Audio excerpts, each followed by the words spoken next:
भारत सरकार की सख्ती के बाद अब पाकिस्तानी नागरिकों को 48 घंटे में भारत छोड़ना होगा और ऐसे में सवाल ये उठता है कि ऐसे में पाकिस्तान से आई सीमा हैदर की वापसी होगी या नहीं। वकील एपी सिंह ने बताया कि सीमा की मर्सी पिटीशन पहले ही दाखिल की जा चुकी है। उनका कहना है कि बेटी ने भारत में जन्म लिया है और सीमा की बेटी भारत की नागरिक है। उन्होंने कहा कि सीमा की नागरिकता की प्रक्रिया अभी जारी है।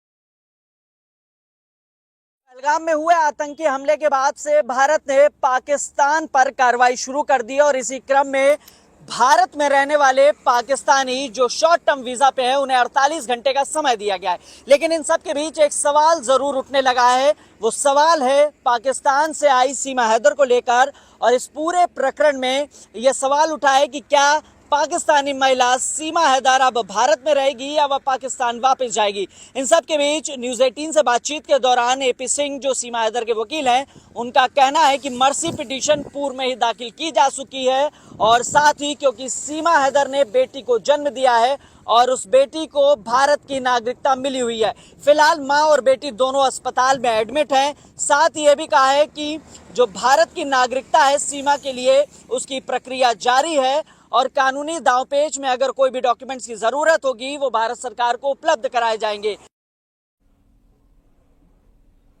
इस वक्त देश भर में लोग गुस्से में हैं। विधानसभा अध्यक्ष सतीश महाना और पूर्व डिप्टी सीएम दिनेश शर्मा ने कहा कि जिन्होंने भी इस घटना को अंजाम दिया है वो बख्शे नहीं जाएंगे।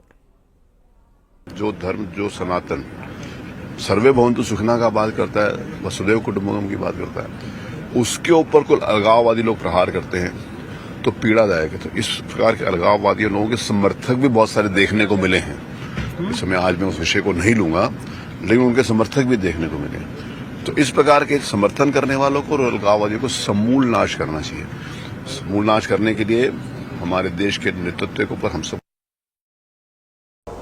पाकिस्तान के जो पस्त हुए हौसले रहे हैं वो समय समय पर फिर कुछ उकसाने की घटनाएं करते हैं। लगातार डिनाई कर रहा है कि उसका कोई हाथ नहीं। अब ये कूटनीतिक विषय है और हमारा विदेश विभाग बहुत अच्छी तरीके से इसको देखता है और निश्चित रूप में जो दोषी हैं बख्शे नहीं जाएंगे। उन्होंने ये कहा हम भी तैयार हैं। अब कौन तैयार है कौन नहीं तैयार है ये तो वक्त बताएगा, लेकिन मैं इतना कह सकता हूँ कि जो भी दोषी है वो जहाँ भी होगा वो बख्शा नहीं जाएगा।